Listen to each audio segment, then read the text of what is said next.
네, 안녕하세요. 네.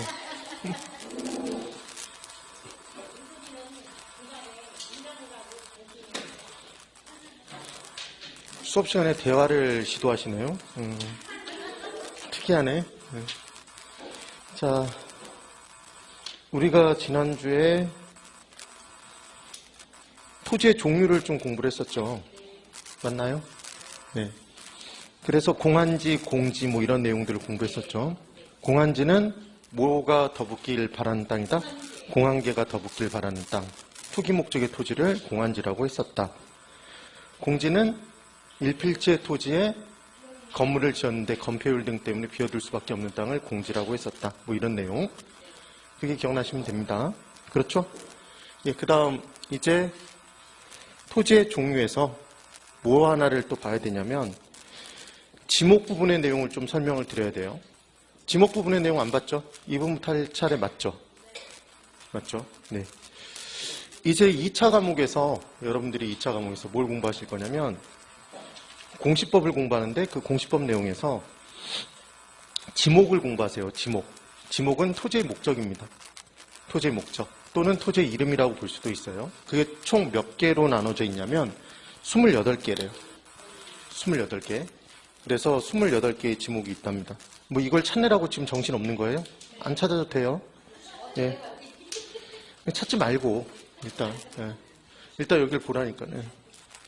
그래서 전국의 토지를 그 용도에 따라서 28개의 지목으로 이제 구분을 했는데 자 생각해보면 토지의 목적 자체를 28개로 구분한다고 해서 그 28개의 모든 목적이 다 들어갈까요? 다 구분이 28개로만 구분될 수 있을까요? 없을까요? 없어요. 어마어마한 용도가 있겠죠. 사실은 쓰이는 게. 그러니까 하나는 기타라고 뽑아서 다 거기다 집어넣고 싶은데 지목을 기타라고 얘기하면 없어 보이잖아요. 그렇죠? 그래서 걔를 잡종지라고 해. 뭐라고 한다? 잡종지. 그러니까 온갖 잡종이 그 지목에 다 들어가 있는 거예요. 그래서 나중에 그 잡종지 관련해서 여러분들이 공시법에서는 지목 문제가 무조건 한 문제 이상이 나오기 때문에 자세히 공부를 하시겠지만 1차만 공부하시는 분들도 있기 때문에 제가 설명을 드릴 거예요. 그 잡종지 부분에서 뭐 하나를 기억해 두시면 되냐면 자동차 관련 용도의 토지가 있어요. 자동차 관련. 주차장 말고 자동차와 관련된 용도의 토지가 있어. 자동차와 관련된 용도는 잡종지야. 그게 문제를 푼 요령이에요. 잡종지에 뭐가 들어가 있다고요? 자동차 관련 용도가 들어있다고. 예. 근데 전에 제가 공시법을 공부할 때 그렇게 공부를 했다는 얘기예요. 그래서 얘가 지목이 28개가 쫙 이렇게 깔려 있습니다. 그래서 이 28개의 용도를 우리가 다 외워서 문제 푸는 거는 우리 개론에서는 안 나와요. 근데 뭐는 나올 수 있냐면 다음 중 지목이 아닌 것 하나를 골라보세요. 이런 식의 문제는 나올 수 있거든요. 그럼 뭘 섞냐면 택지를 섞어. 우리가 앞에서 공부했던 뭐 택지, 후보지, 이행지 이런 개념들은 지목이 토지의 목적이 아니에요. 자, 후보지가 어떤 목적으로 쓰이고 있는 땅이에요? 대답 못하는 게 정상이라고. 자, 그런데 지금 보면 목장용지는 무슨 용도로 쓰이고 있죠? 목장으로 가축 등을 키우는 데 사용하는 토지란 말이에요. 저는 무슨 용도로 쓰이는 거죠? 밭으로. 밭전자니까. 이렇게 다 용도가 드러나게 돼 있잖아요. 말 그대로. 기억을 해두시면 돼요. 그래서 지금 보시면 지목이 한 글자짜리 있나요? 한 글자짜리 있죠? 두 글자짜리도 있어요? 세 글자, 네 글자짜리도 있죠? 길어요. 그럼 어떤 한 장부에다가 뭔가에 집어넣는다면 얘를 글자를 다 집어넣으면 공간이 부족할 수도 있겠네요. 그러니까 부호가 있을까요? 그 부호를 딱 대면 개야. 이렇게 부호를 정해놓는단 말이에요. 부호를. 그럼 부호는 기본적으로 다 첫 글자가 부호예요. 첫 글자가. 그러니까 학교용지의 부호는 뭘까요? 학이겠죠. 학. 그렇죠? 그럼 창고용지의 부호는 창이란 말이에요. 이런 식으로. 다 부호가 첫 글자야. 첫 글자가 부호입니다. 그런데 첫 글자가 아닌 애가 있겠죠. 예외인 게 있다고. 그래서 이 예외인 게 공시법에서는 시험 문제에 나올 수 있어요. 개론에서는 나온 역사가 없어. 근데 혹시 모르니까 기억을 하는 거예요. 어떻게 기억하면 되냐면 공장용지와 주차장과 하청과 그리고 유원지가 있습니다. 이 네 가지가 예외예요. 예외. 그래서 앞으로 입장료가 얼마가 될 거냐면 장차 1,000원이야. 예? 장차 1,000원. 그래서 장은 공장용제 장이죠. 장. 주차장 차. 하천, 천, 원. 이렇게 기억해 주시면 끝나는 거예요. 됐죠? 장차 1,000원입니다. 이렇게 기억을 해두시면 돼요. 쭉 이렇게 정리를 하는 거죠. 다 외울 필요가 절대로 없다는 말씀을 드려요. 그런데 이 중에서 꼭 기억을 해야 될 내용이 있어요. 전과 답을 비교하실 수 있어야 돼요. 전과 답을.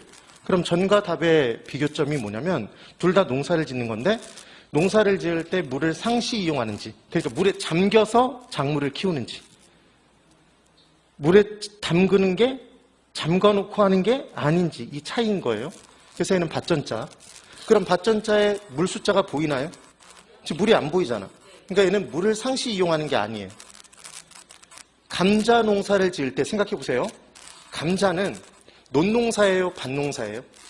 밭농사라고 해요. 그럼 감자를 물에 상시 잠궈놨다고 생각해봐. 썩은 분들 없어질 거 아니에요. 못 자란다고. 이런 게 바로 뭐다? 전이에요. 전. 이게 밭이야, 밭. 감자가 대표 주자겠죠. 그럼 이게 논답자예요. 지금 물 아래 밭이 있죠. 말 그대로 물에 잠겨 있는 거야. 얘 대표주자가 뭐가 있죠? 벼농사가 있겠죠. 이 차이가 이해가 되세요? 한자에 다 나와 있는 거예요. 한자에. 그 다음 대화 공장용지가 있습니다. 얘는 우리가 공부를 이미 끝냈죠. 제가 얘기하는 게 뭔지 대답해 보세요. 주상공을 지을 수 있는 땅을 뭐라고 했었죠? 주상공을 지을 수 있는 땅, 지어져 있는 땅, 택지 공영개발, 택지라고 했던 거예요. 그때 지목에 되는 건축물을 지을 수 있는 땅인데 토지의 목적에 되는, 그때 공장은 빠진다. 공장은 별도로 부르는 이름이 있다. 공장용지. 아까 걔는 부호가 다르다. 장차 1,000원의 장이었죠. 그래서 공장용지의 부호는 공이다, 장이다? 장이었잖아요. 장. 그래서 이때 대와 공장용지의 구분. 그러니까 대에는 뭐만 들어가는 거다? 주거용과 상업용 건물을 지을 수 있는 땅. 지금 그 얘기인 거죠. 그 다음 공장용지의 제조업 영위공장이다 이렇게 나오고, 그 다음 여길 잘 보세요. 전답과 수원 목장용지가 있어. 이거 우리 안 한 거 맞죠 지금? 맞죠? 표정들이 뭔가 다 아는 듯한 느낌인데? 오늘 분위기가? 그래서 상태가 굉장히 좋은 상태인가 봐요. 전답, 과수원, 목장용지가 있어요. 그럼 기본적으로 얘들은 다 농사를 짓고 뭔가를 키우고 있는 거야. 그렇죠? 근데 얘들 생각해 보면, 자, 우리가 봤던 영화나 드라마를 봤을 때 목장용지, 목장에 한 가운데에 집이 있는 거 보신 적 있어요? 그런 영화 본 적 있죠? 그럼 과수원 한 복판에, 과수원에 집이 있는 거 보신 적 있어요? 있죠? 있잖아. 그래서 예전에 사랑과 야망이라는 드라마 보셨어요? 안 봤어? 네. 너무 연식이 오래된 얘기를 했네요, 제가. 거기서 보면 과수원에 가서 잠깐 일을 하는데 그때 과수원 그 집이 정확히 과수원의 중앙에 있었어. 그렇잖아요?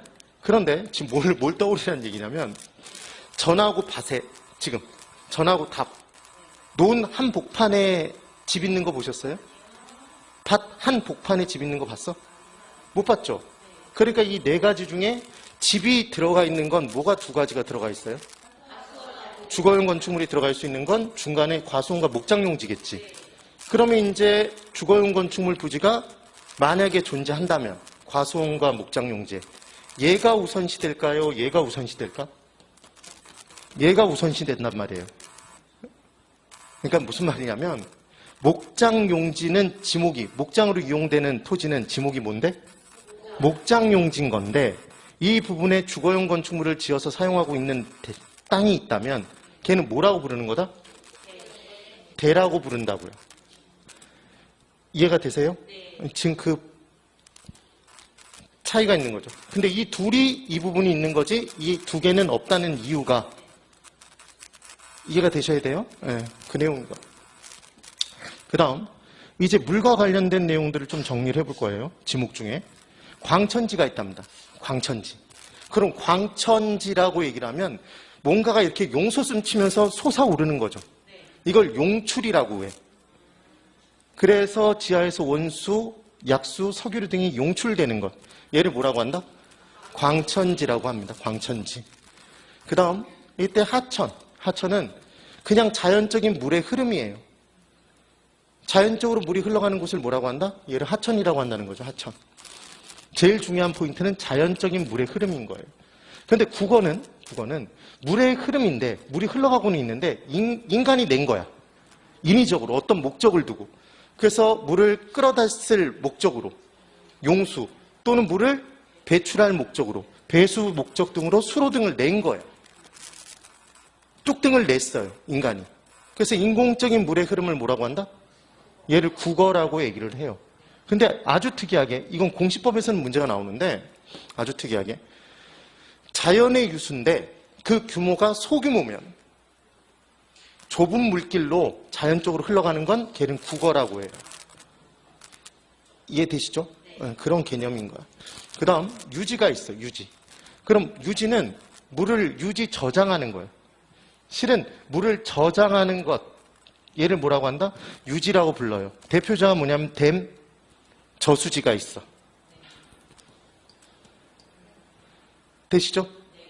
그런데 이걸 어떻게 기억하면 쉽냐면 물을 저장한다는 게 결국 물을 유지시키는 거잖아요. 네? 그러니까 물을 저장하는 땅 그러면 걔는 뭐다? 유지 이렇게 기억하면 된다고요. 뭐라고 함정을 파냐면 국어 이런 식으로 함정을 파. 그 다음 제방은 말 그대로 모든 방파제, 방사제 이런 거 막는 거를 제방이라고 해. 그래서 방조제가 있고 방파제가 있고 뭐 파도를 막는 것, 그 다음 모래를 막는 것, 물을 막는 것 이런 식으로 다 나눠져 있어요. 이게 제방이야. 그래서 국어를 외우시는 방법은 구기 종목 중에 농구, 배구 있어요. 배구. 물에서 하는 또 핸드볼 비슷한 게 있죠. 걔를 뭐라고 해? 수구. 수구. 그래서 그걸 기억해두면 외울 수 있겠죠. 배수, 수로 이런 식으로 나오면 걔는 뭐다? 국어. 그걸 기억하시라는 얘기예요. 유지는 물을 유지하는 거다. 물을 유지하는 것. 그렇게 기억해두면 되겠죠. 그럼 여기서 질문. 저수지는 지목일까요? 지목이 아닐까요? 28개의 지목에 저수지라는 지목이 있을까 없을까? 없어요. 왜냐하면 얘보다 더 큰 카테고리가 있잖아요. 얘를 묶는. 댐하고 저수지를 묶은 게 뭐다? 유지죠. 그럼 다시 질문해 볼게요. 사찰용지라는 지목이 있을까요? 사찰용지. 사찰용지라는 지목이 있으면 교회용지가 있어야 돼, 없어야 돼? 있어야죠. 그럼 그 둘을 다 포함한 게 종교용지지. 그러니까 무슨 얘기를 하는 거냐면 지목에 딱 뭔가 이게 토지의 목적인 것 같아. 근데 그걸 묶는 뭔가가 보여. 그럼 걔는 지목이 아닌 거예요. 그 위에 게 지목인 거지. 그런 식으로 함정을 판단 말이에요. 이해되시죠? 그런 내용. 그 다음 국토의 개임을 이용에 관한 법률상의 이제 분류를 한번 해볼 거예요. 얘를 뭐라고 하냐면 이게 우리가 공법에서 나오는 내용인데 개론에서도 시험 문제가 나오고 33회 때도 나왔어요. 이번에도. 그래서 이 부분을 좀 기억해 두실 필요가 있어요. 국토의 개임을 이용에 관한 법률은 우리나라 토지는 여러분 모든 토지가 공법상의 규제를 받아요, 받지 않아요? 받는다고 그랬죠. 그래서 땡땡은 공법상 규제가 없는 땅이다 그러면 걔는 O다 X다? X라고 얘기했었잖아. 모두 다 공법상 제약은 받으니까. 그래서 가장 규제가 적은 땅은 공법상 제약만 있고 물리적 제약과 사법상 제약이 없는 걔를 뭐라고 한다? 나지. 지상에 건축물이 없는 땅은 벌거벗을 나지. 나지 가격은 건부지 가격보다 원래 높게 평가한다?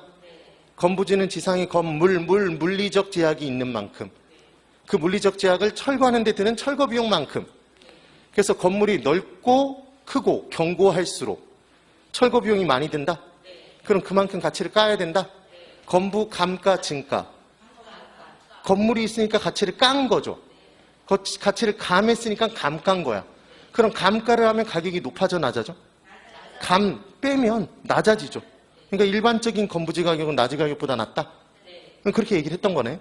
그러면 이제 국토가 있으면 우리나라의 토지, 국토가 있죠. 그럼 그 국토를 마음대로 이용하면 될까요? 안 될까요? 안 될 거 아니야. 그럼 먼저 계획부터 세워요? 이용부터 해? 계획을 세우고 이용해야 될 거 아니에요. 그러니까 법률이 있어. 그게 국토의 계획 및 이용에 관한 법률이겠죠. 얘를 줄여서 5글자로 국토계획법이라고 한다고. 개념이. 그런데 이제 여기서 뭐라고 얘기를 했냐면 국토의 계획 및 이용에 관한 법률 제2조에서 정의를 내려놨어요. 용도지역이라는 것에 정의를 내놨어. 그럼 용도지역은 뭐냐면 토지 이용. 이 토지는 도시적으로 이용해 관리지역이야 농사 짓거나 임야 키워 나무 키워 이런 식으로 묶어놨다고. 그러니까 토지 이용을 정해놓는 거죠. 그 다음 이 토지 위에는 건물을 주거용 건물을 지을 수 있어. 상업용 건물 지어. 공업용 건물 지어. 이런 식으로 건축물의 용도. 그리고 이 토지에는 토지의 면적이 있을 때 100% 기준 50%만 건물로 덮을 수 있어. 이게 덮을 패자예요. 네. 그러니까 토지가 100제곱미터가 있는데 50제곱미터까지만 지을 수 있어. 그 토지 건물을. 그럼 건물로 덮을 수 있는 비율이 50%네요. 건폐율이 50%라는 얘기야. 이해가 되셨죠? 네. 그래서 뭐 이게 대지 면적을 기준으로 해서 내용을 따진다 그래서 뭐 부동산학과 유명한 데는 건대다 뭐 이런 식으로 그런 식으로 공법 선생님들이 수업을 해요. 네, 실제로. 그 다음 이제 용적률은 쌓아 올리는 거예요. 위로. 층수와 관련된 내용이라고 보시면 돼. 용적률 등을 제한한대요. 제한. 그래서 토지를 비효율적으로 이용하도록 만들까요? 효율적으로? 효율적으로 이용하고 그냥 사적인 이용이 아니라 이게 정부가 정해놓은 거니까 공공복리의 증진을 도모하기 위해서 여기서 제일 중요한 포인트는 전국의 모든 토지를 서로 중복되지 않게 중복되지 아니하게 도시군 관리 계획으로 결정하는 지역이래요. 그래서 우리 시험에서는 뭐가 나왔냐면 용도지역은 중복 지정이 가능하다. 가능하지 않다. 이런 식으로 왔다 갔다 하면서 문제를 낸다고. 이게 첫 번째예요. 그러니까 얘는 중복 적용이 불가능한 거죠. 그래서 앞으로 용도지역은 학교라고 기억하시는 거예요. 학교. 용도지역은 뭐다? 학교다, 학원이다? 학교 이렇게 기억하시면 돼요. 제가 고등학교를 어딜 나왔냐면 용문고등학교라는 고등학교를 나왔어요. 용문고등학교. 용문고등학교가 저기 가면 고대 옆에 고려대학교 병원 바로 옆에 용문고등학교라는 고등학교가 있어요. 예, 거기 출신인데 거기서 제일 유명한 사람은 유재석 선배. 유재석이 저희 2년 선배죠. 그분은 저를 알까요? 모를까요? 몰라요. 당연히 모르지. 예, 알겠어요. 그리고 또 유명한 분이 뭐 한석규, 김상중 뭐 이런 분들이 계세요. 나름 유명한 학교예요. 예. 근데 제가 용문고등학교를 다닐 당시에 경기고등학교나 보성고등학교를 같이 다닐 수 있을까요? 같이 못 다니죠. 그러니까 중복 적용 불가능한 거야. 용도지역은. 전학은 갈 수 있어요? 갈 수 있죠. 그러니까 하나의 용도지역이 다른 용도지역으로 바뀔 수는 있다? 바뀔 수는 있다는 얘기죠. 그 내용인 거예요. 이해를 하시면 돼요. 그래서 얘는 중복 적용이 불가능해. 용도지역이 어떻게 나눠져 있냐면 도시지역과 관리지역과 농림지역, 자연환경 보전지역으로 나눠져 있대. 이렇게 4가지로. 이건 공법 시간에서는 무조건 외워요. 무조건 외워야 돼. 여러분들이 공인중개사 자격증을 따기 위해서는 나중에 무조건 외워야 되는 내용. 그래서 이때 이 도시지역을 또 4가지로 쪼개요. 그럼 도시에는 주거도시 있나요? 주거 기능이 중심이 되는 도시가 있어? 그럼 상업도시도 있을까? 공업도시도 있을까요? 그러니까 주상공이 있겠지. 기본적으로. 맞죠?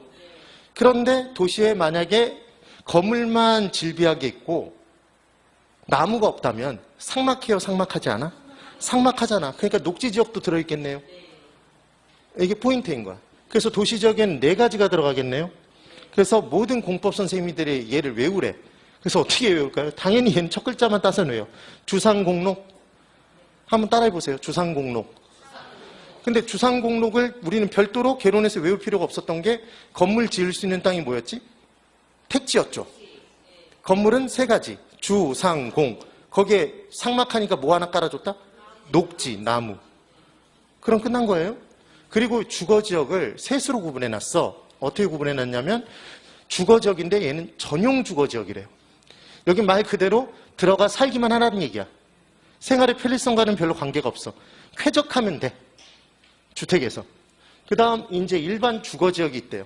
그럼 일반 주거지역은 주거 기능을 하는데 일을 좀 더 편리하게 도모할 수 있도록 뭔가가 근처에 있어. 이게 일반 주거지역. 그러니까 얘는 편리성을 강조한 거고 얘는 쾌적성. 개론에서의 쾌적성을 강조하는 지역이에요. 걔도 바꿔서 문제 내요. 실제 나온 적이 있었어. 그 다음 준주거지역이 있대요. 얼마나 공부가 됐는지 이제 확인할 거예요. 손 한번 다 거국적으로 들어보세요. 빨리. 손 들어봐. 손. 우리 이제 손 들 정도로 친해졌잖아. 예. 내려보시고. 역시나 몸 상태는 건강하니까 이제 지식 상태를 봐야죠. 제가 얘기하는 게 뭔지 대답해 보세요. 원래는 그게 아니야. 근데 뭔가 그것과 공통점이 있어. 그래서 그것에 뭐 한다고? 준한다고 그랬죠. 그래서 그때 한번 공부한 적이 있었는데 부동산이 아니야. 민법상 부동산은 아니야. 그런데 민법상 부동산과 똑같은 공시수단, 등기 등록의 수단을 거쳐. 그래서 부동산에 준하는 것이라고 해요. 그게 뭐죠? 준부동산? 동산 등이 있었죠? 경제적 가치가 큰 동산 등이 있었어. 상시 점유가 불가능한. 그 대표자의 자동차, 선박, 항공기, 건설기계 등이 있었죠. 맞아요? 어업권 등의 무형재산도 있었지. 그래서 동산이다 그러면 안 되고 동산 등이라고 얘기했어야 됐잖아. 기억이 나셔야 돼요? 그럼 준주거지역은 뭘까요, 여러분? 주거지역이야, 주거지역이 아니야? 원래는 원래는 주거지역이 아닌데 주거용 건물로 사용해서 주거지역으로 사용할 수 있는 지역이죠. 얘를 무슨 지역이라고 해? 준주거지역이라고 하는 거예요. 준주거지역. 됐나요? 그 다음 전용 주거지역을 크게 둘로 쪼갠대. 1종과 2종으로 쪼갠답니다. 그럼 일은 홀로인가요? 일이 하나야, 둘이야? 일은 하나죠, 하나. 이는 둘이잖아, 둘. 그럼 이 둘 중에 하나는 단독주택이고 하나는 공동주택 위주래. 뭐가 단독주택일까? 일종이 단독주택 위주의 지역인 거예요. 오케이? 그럼 이종은 공동주택 중심. 이렇게 나오는 거죠. 이걸 바꿔놓으면 찾으실 수 있겠어요? 그러니까 1인데 공동이래. 그럼 X잖아. 네? 2인데 단독이라고 얘기하면 X잖아요. 이렇게 기억하시라는 얘기죠. 그 다음 일반 주거지역은 1종, 2종, 3종으로 쪼갠대요. 여러분 1, 2, 3 중에 뭐가 더 커요? 숫자가? 3이 더 크죠? 그럼 이 셋 중에 하나는 저층이고 저층 중심. 저층, 낮은 층. 하나는 중층 중심이래. 하나는 고층이래. 뭐가 고층일까? 3종. 1종은 저층 중심. 2종은 중층. 고층은 3종은 고층만 들어갈 것 같은데 중고층이래요. 중고층. 된 거죠? 구분이 가능해요? 어려워? 가능하잖아요. 별로 어렵지 않아. 그 다음 관리지역을 셋으로 쪼개놨대요. 여러분 나중에 어떻게 외울 거냐면 보생계 이렇게 외우실 거예요. 한번 따라해보세요. 보생계. 이건 어떤 공법 선생이나 다 보생계라고 외우게 만들어.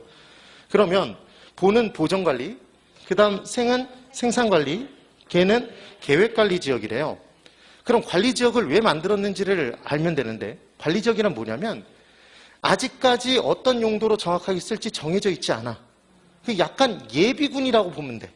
어디로 집어넣을지 정해져 있지 않다라고 생각하시면 돼요. 그러면 이제 이 관리지역을 가려놓고 보면 몇 가지로 쪼개져 있죠? 3가지잖아. 도관농자에서 관을 가리면 도농자죠. 오케이? 그럼 이 셋은 하나는 일로 갈 곳이고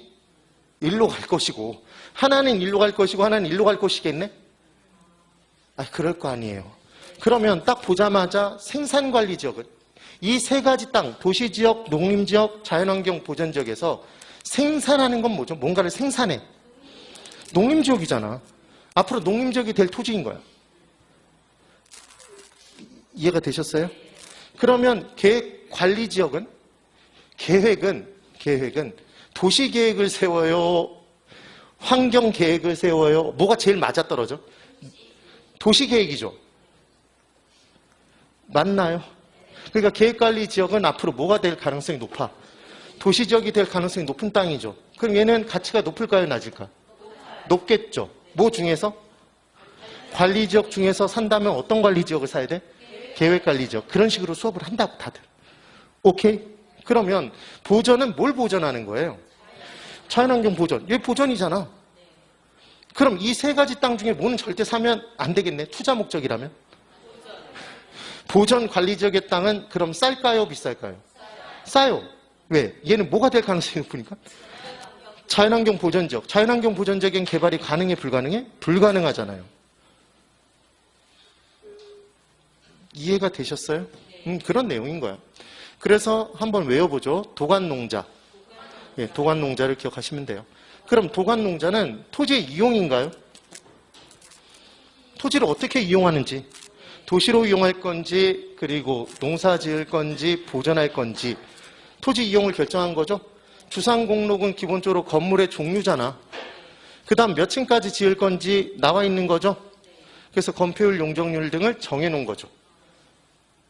아까 표현됐던 그 내용들이 쫙 나와 있는 거예요. 중요한 건 얘는 뭐기 때문에? 학교기 때문에 중복 적용이 된다, 안 된다? 안 된다. 제가 용문고등학교를 다니면서 경복고등학교 이런 데를 같이 다닐 수 없다고 그랬죠?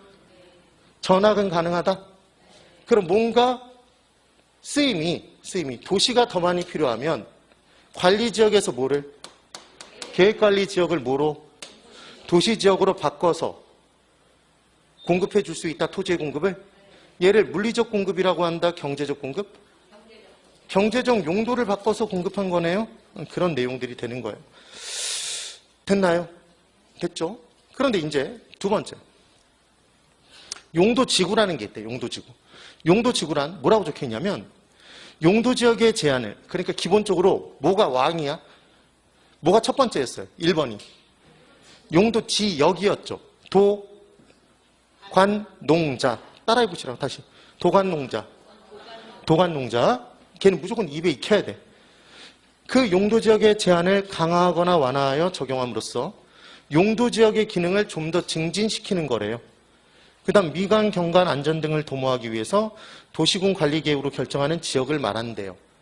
그럼 얘는 어떻게 보시면 되냐면 용도지역이 아까 제가 학교라는 얘기를 했잖아요. 그 학교를 다니는 목적은 학업 성적을 늘리기 위해서잖아. 학업 능력을 키우기 위해서 학교를 다녀요. 근데 애들이 학교만 다닌다고 공부를 잘해요? 공부가 좀 미진할 수 있어. 공부의 수행 정도가 조금 미진할 수 있죠. 그럼 우리는 어디를 보내? 학원을 보냄으로써 보충하잖아요. 그러니까 용도지역으로 다 달성할 수 없는 목적을 좀 더 세밀하게 달성하기 위해서 지정하는 게 뭐다? 용도지구라는 거지. 오케이? 그럼 학원은 수학학원도 여러 학원을 동시에 다닐 수 있어요? 그걸 누가 뭐라 그래? 다 다닐 수 있잖아요. 영어학원도 다니고 다 중복해서 다닐 수 있다고. 그러니까 중요한 건 용도지구는 학원이니까 중복 적용이 돼요, 안 돼? 된다는 거죠.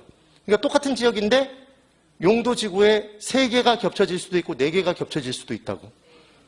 오케이? 이게 포인트인 거예요. 그러면 이제 용도지구의 종류가 9개가 있대요. 다 외워야 될까요? 공법에서는 거의 대부분 외워야 돼요. 이 세밀한 내용들을 다 이게 무슨 지구라는 것, 이게 뭔지를 다 외워. 다 공부를 하게 돼 있어요. 근데 그걸 제가 막 외우려고 노력할 필요가 별로 없더라고요, 얘는 사실은. 그래서 그냥 MM으로 어떻게 툭 치고 우리는 지나갈 거냐면 취재진이 보고를 했대요. 그런 일이 있으면 안 되지만 경복궁에 화재가 발생했대. 취재진 보고 경복 화재 이렇게 하면 돼. 나중에 공법 선생님이 따르게 외우라고 말씀해 주시면 그 내용대로 외우시면 돼요. 그래서 취재진, 보고, 경복, 화재 이렇게 기억하면 된다고. 오케이? 그런데 자 이제 여기를 잘 보세요. 뭘 기억해야 되냐면 이런 거야.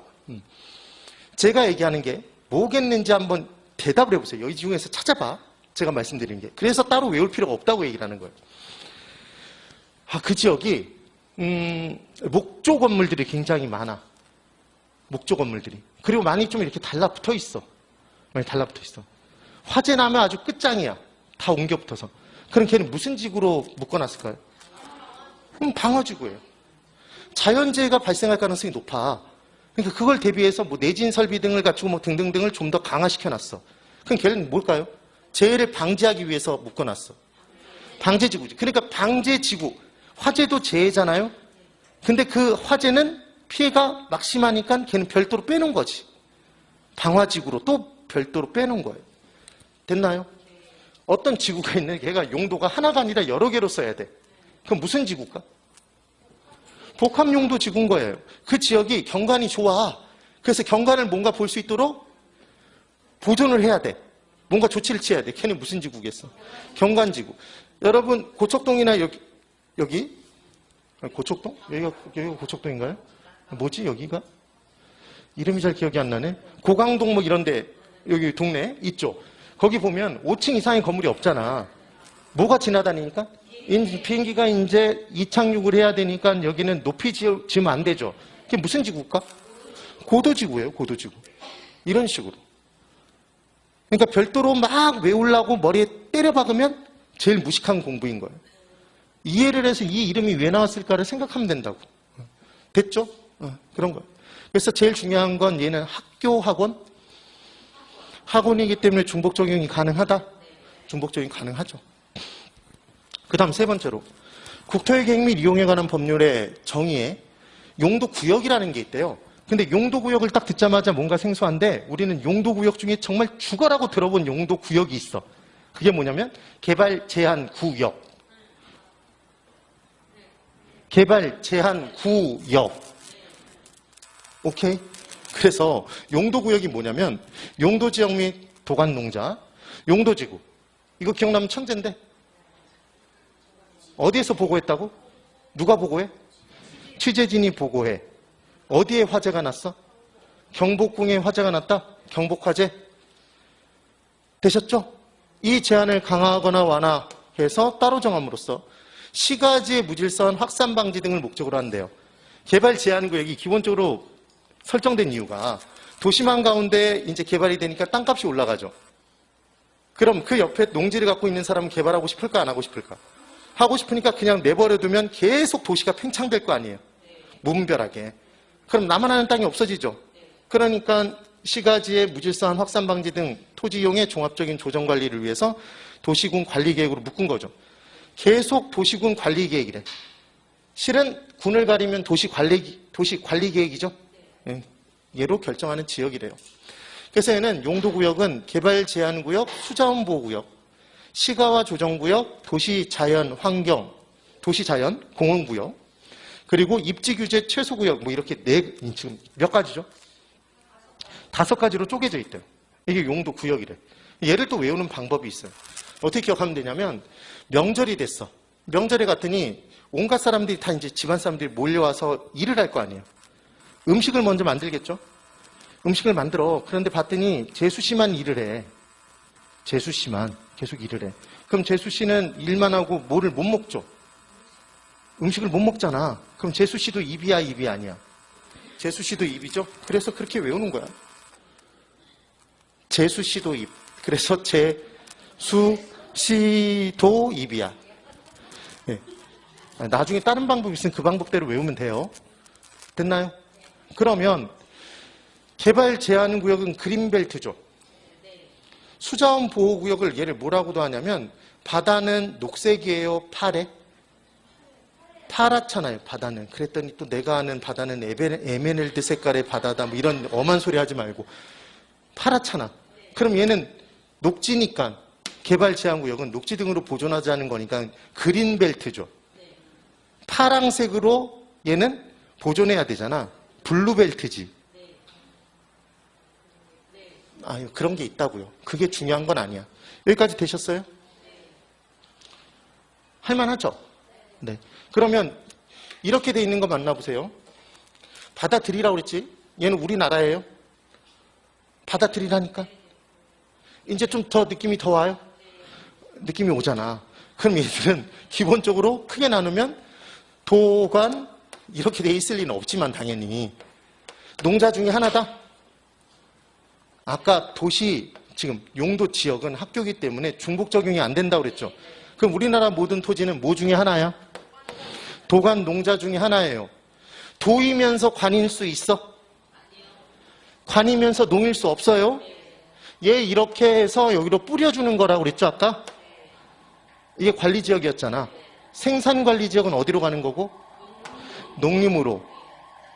보전관리지역은 지역? 자연환경 보전지역으로. 네. 계획은 도시지역으로. 이런 얘기를 했었어요. 그러면 이제 이렇게 문제가 만약에 나와 있다면 맞는지를 보세요. 도시지역 중 무엇은 자연환경 보전지역이다. X죠. 왜 X야? 이 문장이 맞다면 얘 중에 얘가 들어있다는 거잖아. X죠. 그게 틀린 문장이 정답이었다고. 다시, 그럼 도간 농자 중에 하나예요, 무조건? 도간 농자 중에 하나야. 그러면 용도 지구는, 취재진, 경복, 화재는 이 위에 올려지는 거예요? 네. 용도 지역이 있는데 학업성적이 미지네. 그러니까 학원 다니는 거야? 근데 얘는 중복해서 적용이 가능해?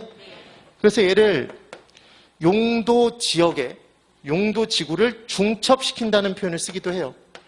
뭐라고 한다? 중첩. 위로 씌웠다는 얘기지. 예. 이 개념 정도를 기억하시면 돼요.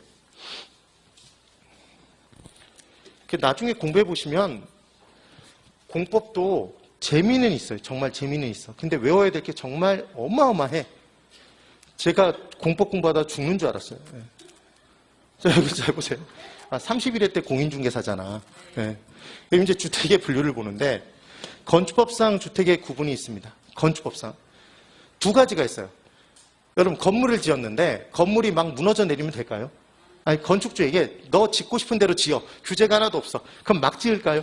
네. 비용을 줄여서 수익을 많이 올리기 위해서? 그렇죠? 그러면 적어도 무너지지 않게끔 견고하게 그리고 뭔가 다른 사람의 통행 등에 지장을 주지 않도록 그리고 화재 발생하면 잘 끌 수 있도록 그렇게 건물을 지어야 되겠죠. 그러니까 건축과 관련된 규제를 다룬 법이 있을까? 그게 무슨 법일까요? 이게 건축법이야. 근데 건축물 중에 제일 많은 게 뭐죠? 아니, 건축물 중에 나가보면 제일 많은 게 뭐야? 주상공 중에. 주거용 건물이잖아요. 네.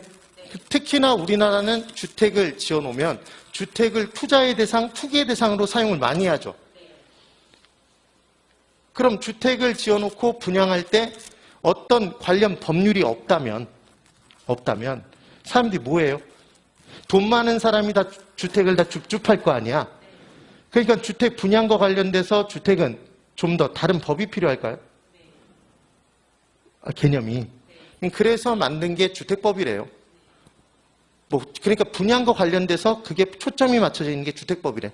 물론 주택은 좀 더 안전하게 지어야 되니까 그런 개념도 있지만. 그래서 건축법을 잘 공부해 놓으면 주택법이 쉽다는 얘기들 그래서 하는 거예요. 거기서 나온 거니까. 그럼 이제 건축법상의 주택의 구분이 있답니다. 그 말은 어떤 느낌이 딱 들어야 되냐면 그럼 건축법에서 보는 주택과 주택법상의 주택이 같겠다 다르겠다? 다르니까 제가 지금 이 얘기를 하고 있겠지. 그래서 일단 건축법상의 주택의 구분을 보는 거예요. 첫 번째 1번 단독주택이래. 그럼 얘는 말 그대로 우리가 알고 있는 단독주택이 있어요. 우리가 일반적으로 알고 있는 단독주택. 소유주가 한 명. 단독주택 소유주 한 명. 그래서 우리가 그냥 한 세대가 보유하는 주택, 단독주택. 그 다음 다중주택이라는 게 있대요. 생소해. 처음 들었을 거예요 아마. 그 다음 다가구 주택이 있대. 그리고 공간이 있답니다. 이렇게 딱 듣는 순간 다른 것들은 다 주택인 게 이해가 되는데 뭐는 이해가 안 돼? 공간. 공간을 보자마자 얘는 공무원이 사용하는 주택 같아요? 아니, 공무원이 사용하는 주택 같냐고. 네. 고위공무원이 사용하는 주택 같아? 아니, 보이냐고. 그렇죠? 그래서 공간은 뭐냐면 고위공무원이 공무를 수행하기 위해서 자신의 집이 멀어. 그러니까 그 업무를 담당하는 지역과 가까운 곳에 거주를 할 수 있도록 만들어서 제공하는 게 있겠죠. 그게 뭐라고? 공간이에요. 공간. 그럼 공간은 만약에 얘가 공동주택이 되면 장관의 공간과 차관의 공간이 바로 옆에 붙어 있다고 생각해봐. 문을 열고 나가면 복도가 짧게 있고 그 옆에 차관집이 있어. 장관집과 차관집이 공간이. 그럼 차관은 직급이 높은 사람이에요? 낮은 사람이야? 아니. 원래 높냐고 낮냐고 일반적으로. 차관이면. 내 주변에 누가 차관이래. 대단한 거 아니에요? 대단한 거야. 근데 그 차관 부인은 계속 장관집에서 계속 설거지를 해. 그럴 거 아니에요. 그럴 거 아니야. 그러니까 얘는 공동주택이면 되겠어요? 안 되겠어? 안 되겠지. 얘 단독주택이란 말이에요. 이해가 돼요? 지금 왜 이렇게 설명을 했는지 헷갈린다고 나중에. 그 다음 이제 공동주택으로 보는 게 있대. 우리가 알고 있는 공동주택들이 쭉 나옵니다. 아파트는 공동주택일까요? 아닐까요? 공동주택이지. 아파트가 공동주택이 아니라고 얘기하면 정말 심각한 거야. 그 다음 연립주택은 동네에 있는 연립주택 등이 있었어요. 얘도 공동주택이에요. 그 다음 다세대주택, 빌라 등이 있죠, 여러분? 네. 101호와 102호 다 소유하는 사람이 같아 달라? 다르죠. 빌라에. 다르잖아, 보통. 그래서 이게 다세대주택이래요. 다세대주택. 그 다음 기숙사가 있대요, 공동주택에. 기숙사에 한 명만 살아요? 여러 명이 살아? 여러 명이 살죠. 이런 개념이 되는 거예요. 됐나요? 자, 여기서 이렇게 딱 공부를 했을 때 뭐와 뭐가 헷갈리냐면 다가구주택과 다세대주택이 헷갈려요. 그럼 다가구주택과 다세대주택이 뭐가 다른지를 하나 설명드려 볼게요. 얘는 소유자가 한 명이에요. 그래서 나갔을 때 어떤 지역이 있냐면 여기도 바로 나가면 있는데 한 3층짜리 건물이 있어요. 3층짜리 건물이 있어. 눈을 딱 봤을 때 3층이야. 1층, 2층, 3층이 눈에 보여. 그 3층짜리 건물에 집주인이 보통 3층에 살아. 집주인은 1층에 사는 경우가 웬만해서는 없어. 왜냐하면 세입자가 자기 머리를 밟고 다니는 걸 싫어해. 집주인이 3층에 살고 1, 2층을 세를 줬어요. 세를 줬어. 그리고 이제 집주인이 뭘 하냐면 달마다 1층을 두들겨. 2층도 두들기고. 그리고 1층에 사는 세댁 나와봐 막 이런다고. 그럼 나와서 무슨 면담을 하자는 게 아니라 뭔가를 이렇게 보여줘. 그러면서 돈을 달래. 뭘 달라고 얘기를 하냐면 전기료를 n분의 1 했어. 그 건물 자체에 대해서 나온 거예요. 그래서 3층에는 집주인과 집주인, 부부가 살고 2명. 그 다음 2층에 4명이 살아. 3층에는 2명이 사는데 아기가 갓난아기가 있어. 예를 들어. 그때 아주 공평하다고 얘기하면서 몇 명이 사니까 2, 4, 셋이니까 9명이 사니까. 네? 나온 금액이 있으면 만약에 9만 원이 나왔다 그러면 걔를 쪼개서 N빵으로 나눠주는 거죠. 되시나요? 이런 집에 살아봤어야 알지. 그게 일반적인 뭐라고? 그게 다가구주택이에요. 다가구주택. 그래서 얘는 한 사람이 다 갖고 있는 거죠. 다 갖고 있는 거잖아. 네? 예? 그럼 얘는 몇 세대, 몇 개? 이하래요, 이하. 네? 그러면 걔는 무슨 숫자가 보일까? 뭐가 보여? 아니, 지금 뭐가 보이냐고. 이걸 왜 그렸을까? 19라고, 19. 19. 뭐 그런 내용, 뭐 그런 개념들이 왜 나오는지를 나중에 외우면 돼요. 됐어. 그래서 공간과 인재 기숙사 이 부분이 나와 있는데, 잠깐만 여기를 잡으세요. 여기 잘 봐야 돼. 건축법상의 주택의 구분에 얘들이 이렇게 들어간다고 그랬죠. 공간하고 기숙사가 이렇게 들어가 있어요. 그런데 주택법상에서는 얘들이 주택에서 빠져. 주택법상의 주택은 아니야. 왜 아니냐면 제가 아까 무슨 말씀을 드렸냐면 주택법은 기본적으로 분양과 관련돼 있다고 그랬죠. 공간을 분양할까요? 공간을 그럼 누가 분양받아? 기숙사를 학생들에게 분양해요? 안 하잖아. 그러니까 얘들은 빠지는 거예요. 됐어요? 그럼 이제 준주택이라는 개념이 있대. 준주택. 칠판 잘 보고 보세요. 똑같아, 개념이. 계속 똑같은 것의 연속이야. 준자가 들어갔어요. 그럼 얘는 원래는 그것이 아닌데 그것과 무슨 공통점이 있으니까, 무언가 공통점이 있으니까 그것과 똑같이 보기로 한 거예요. 그것에 준하는 것. 그럼 준주택은 기본적으로 주택이다, 주택이 아니다? 주거용 건축물이 아닌 거예요. 주택 이외의 건축물이야. 그리고 그것의 부속 토지야. 밑에 깔려있는 토지야. 근데 얘가 뭐로 쓰일 수 있어? 주택으로 쓰일 수 있는 거예요. 주거시설로 이용이 가능한 거야. 그래서 주택에 준하는 것? 얘를 준주택이라고 했겠네? 그럼 얘는 준주택, 어디 상에서의 주택으로 본 거냐면 얘는 주택법상에서 주택에 준하는 것으로 보기로 한 거예요. 되세요? 그러니까 무언가 자금 등의 지원 혜택을 받을 수 있는 거야. 개념이. 얘가 주택법상의 개념이 돼요. 그래서 이제 그 종류가 노인복지주택, 실버주택 들어보셨어요? 노인복지주택. 그 다음 다중생활시설, 고시텔, 고시원 등. 그렇네요. 그 다음 오피스텔, 기숙사가 있대요. 그래서 얘가 단오기 이런 식으로 막 다들 외워. 근데 저는 그냥 어떻게 외우냐면 노인복지주택에 놀다 오는 거야. 할아버지를 뵈러 놀다 오는 거야. 놀다 오기. 그러면 노인복지주택 다는 이게 다세대주택, 다가구주택이 아니라는 것만 기억하면 돼. 이게 뭐죠? 다중 생활시설인 거예요. 여기서의 다는, 준주택의 다는. 그 다음 오는 오피스텔, 기는 기숙사 이렇게 들어가 있는 거죠. 이해가 되셨어요? 네, 이런 개념인 거야. 그래서 사실은 이 준주택의 개념이 처음 출발한 게 이거래요. 어떤 개념이었냐면 이런 내용이었답니다. 아현동 아세요? 네.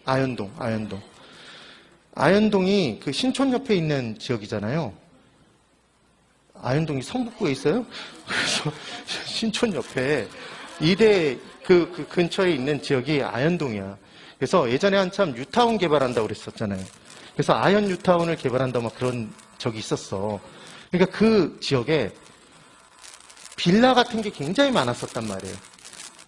빌라 같은 게. 거기에 누가 거주하고 있었을까요? 학생들이. 신촌에 있는 서강대, 연세대, 이대생들이 거기서 거주하고 있었다고. 근데 그 지역이 뭐로 밀어주면? 뉴타운 계획이 들어서서 건물들을 밀고 이제 재개발을 하려면 다 쫓아내야 되잖아요.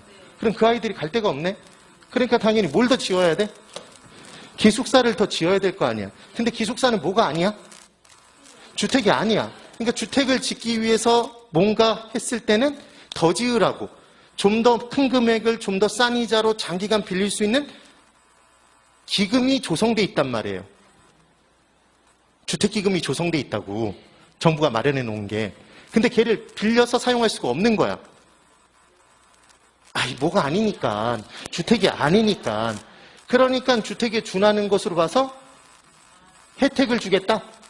그래서 나온 게 준주택이었대요. 공법 선생님한테 들은 얘기야. 그러면 이런 역사 과정이 있대요. 그래서 기숙사를 지을 때 그렇게 준주택으로 집어넣어서 혜택을 받게 해주니까 나머지 애들도 고시텔, 고시원에 누가 살아요? 그 아이들이 거의 비슷하게 살잖아. 그러니까 얘도 더 많이 지어질 수 있도록 혜택을 줘야 돼. 그래서 집어넣어 줬대요. 개념이 그렇답니다. 예. 그래서 그 부분이 이 역사 과정이 절대로 시험에 안 나와요. 개념이 뭔지만 알면 돼. 그 다음 도시형 생활주택이 있대요. 도시형 생활주택. 얘를 딱 보니까 얘는 주택인데 어디에 지어요? 어디에 지어? 도시에. 뭐 하라고? 생활을 잘 하라고 지어준대. 그럼 얘를 딱 보자마자 어떤 생각이 들어요? 돈 많은 사람들이 들어가서 할까? 돈 적은 사람들이? 돈 적은 사람들이 들어가서 살 수 있는 집을 지은 거잖아요. 그럼 얘를 지을 때는 이익이 많이 남겠어? 적게 남겠어? 적게 남아요. 그러니까 그냥 남겨두면, 그냥 시장에 맡겨두면 누가 나서서 지을까? 안 지어요. 그러니까 뭔가 혜택을 줘야 되잖아. 그럼 원래 아파트 등을 지으면 너희들 이익 너무 많이 받지 마 그러면서 분양가 상한제 때리나요? 분양가를 규제하잖아요, 정부가. 근데 얘는 분양가를 규제하면 안 지어. 그러니까 얘는 분양가 상한제를 적용하지 않아요. 그럼 얘는 넓은 평형으로 짓는 게 아니겠네? 그래서 국민주택 규모로 짓는 거야. 개념이. 그래서 도시형 생활주택은 몇 세대 미만이냐면 300세대 미만이래. 우리 시험에 250세대라고 나온 적이 있어요. 250세대 미만. 그게 아니라 몇 세대? 300세대 미만으로 짓는 거고 국민주택 규모에 해당하는 주택. 왜 그런지 이해되시죠? 네. 단지형 연립주택, 단지형 다세대주택, 소형주택 등이래. 왜 소형주택이 들어가는지 이해되시죠? 크면 안 된다고. 큰 걸 지으라고 하는 게 아니야, 지금. 그래서 이제 얘를 한 방에 외워버리는 방법이 뭐냐면 이런 거예요. 자, 여러분, 스파르타라는 고대 그리스 도시국가 아세요? 고대 그리스의 도시국가잖아, 스파르타는. 스파르타와 상반되는 개념으로 아테네가 있죠. 스키마가 없어? 지금? 배경 지식이? 그래서 이런 내용이 있잖아요. 네. 그래서 스파르타는 고대 그리스의 도시국가라고. 그래서 스파르타를 다룬 가장 유명한 영화가 있어요. 300, 영화 300. 그 몸 좋은 애들이 나와서 페르시아 군사하고 싸우는 영화 있잖아. 영화 300이야, 250이야? 300이라고요. 300세대를, 이거 한번 기억하면 그냥 다 기억나. 그래서 스파르타 학원을 열심히 다녀서 어디에 입학했냐면 연세대에 입학한 거야. 연세대에 입학을 한 거예요. 그리고 돈이 그렇게 많지 않으니까 어디에 거주해?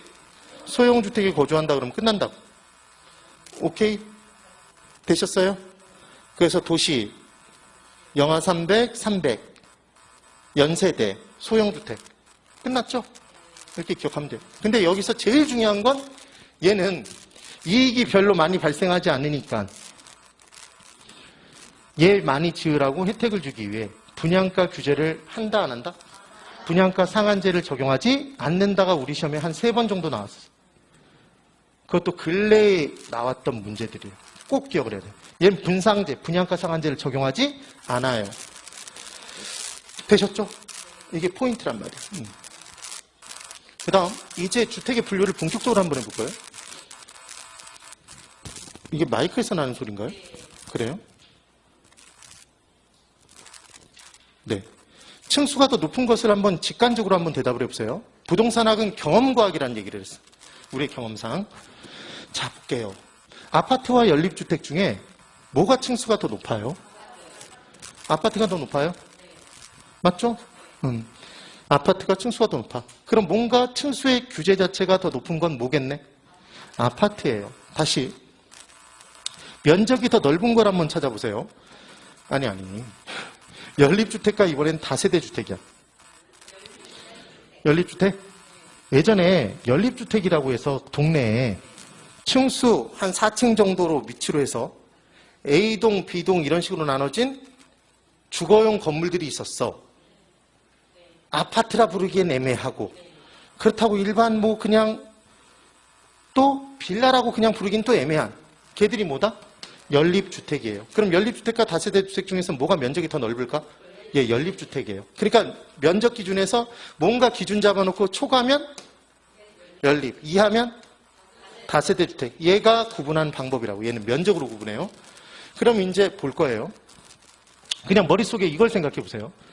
공동으로 사는 주택은 세대가 많아요? 세대수가? 세대수가 많겠죠.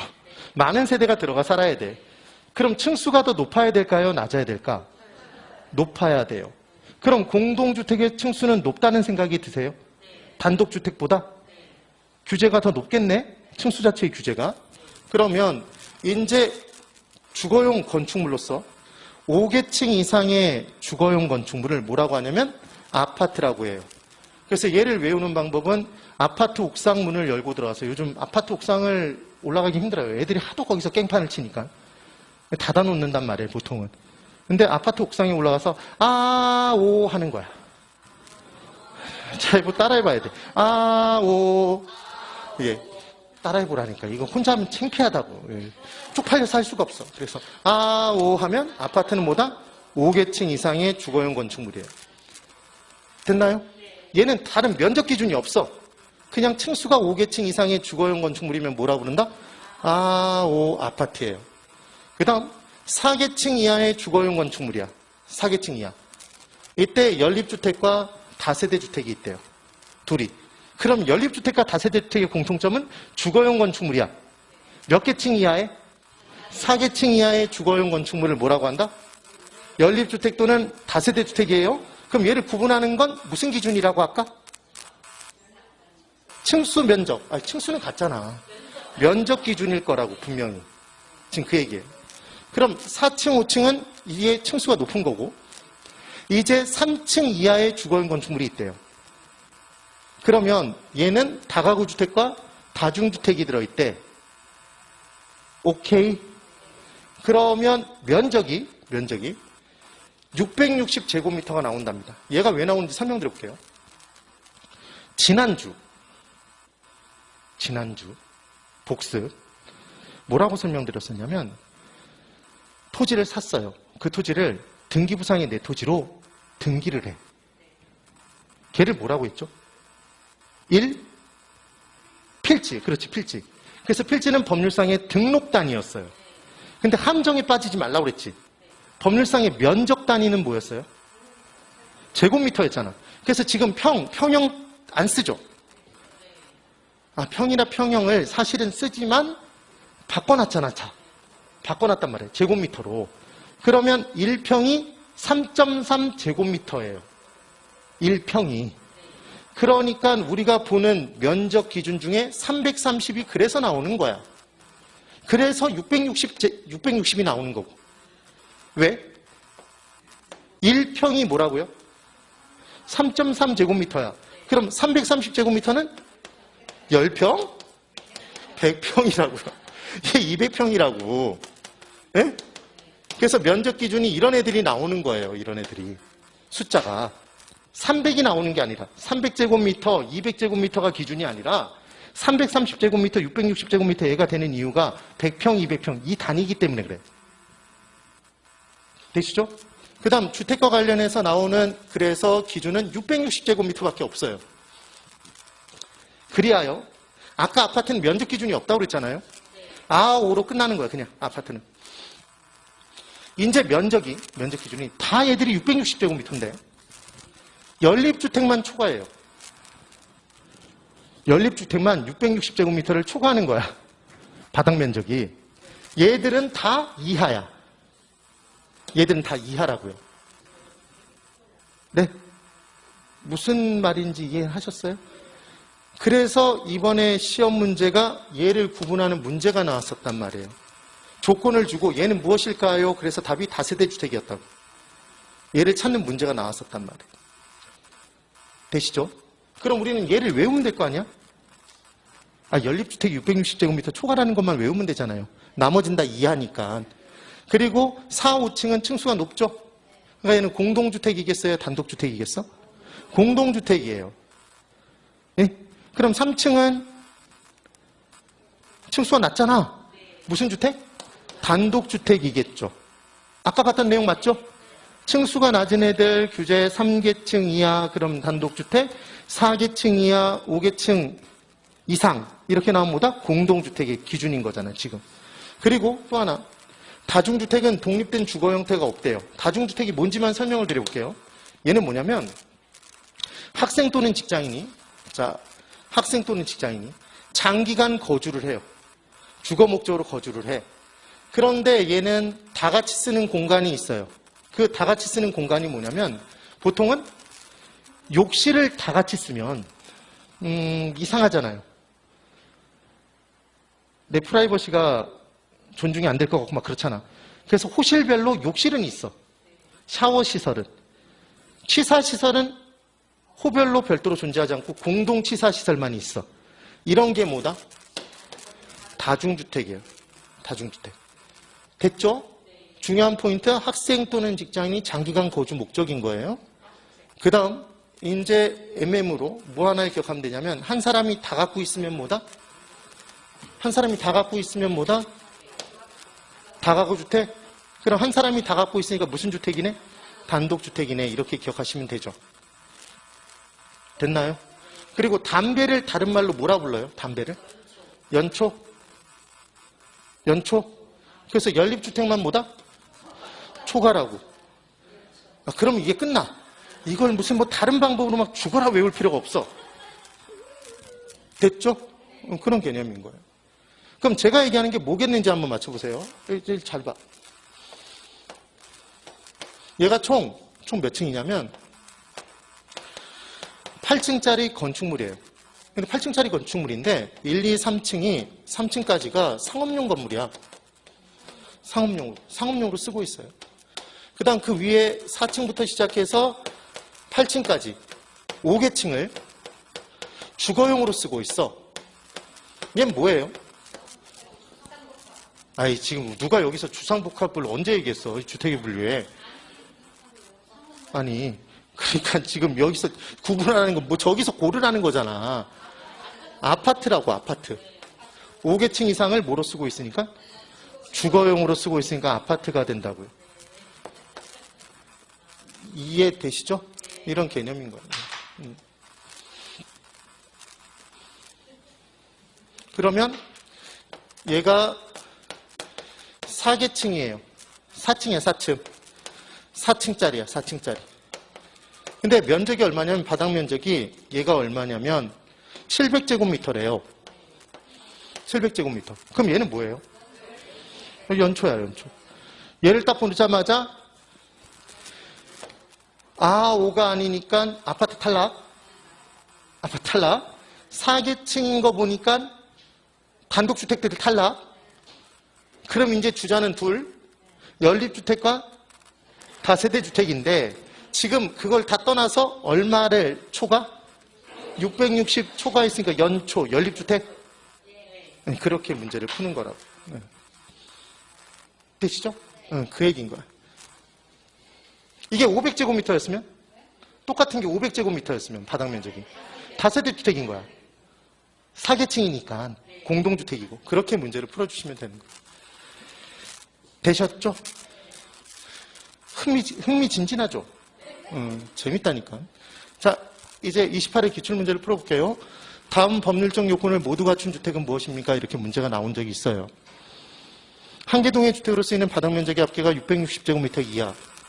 그럼 660, 이 면적 기준은 660만 나오지 330이 나오면 무조건 틀려요? 예전에 다중주택의 기준이 330제곱미터였어. 걔만. 지금 그럴 필요도 없어. 그러니까 이제는 그것도 660으로 바뀌었으니까 다 어떤 숫자만 기억하면 돼. 660만. 그리고 다른 건 다 이하인데 딱 하나만 초과야. 연초만 기억하시면 끝나는 거죠. 연립주택만. 그럼 얘는 660제곱미터 이하래요. 얘 3계층 이하래. 그럼 이제 얘는 단독주택들 중에서 고르는 거잖아. 다가구주택과 뭐 중에? 다중주택 둘 중에 하나예요. 두 번째 나와 있는 것에 꽝꽝꽝 쐐기가 탁 박히네. 독립된 주거의 형태를 갖추지 아니한 것, 각 실별로 욕실은 설치할 수 있으나 치사시설은 설치할 수가 없대요. 학상 또는 직장인이 장기간 거주할 수 있는 구조래.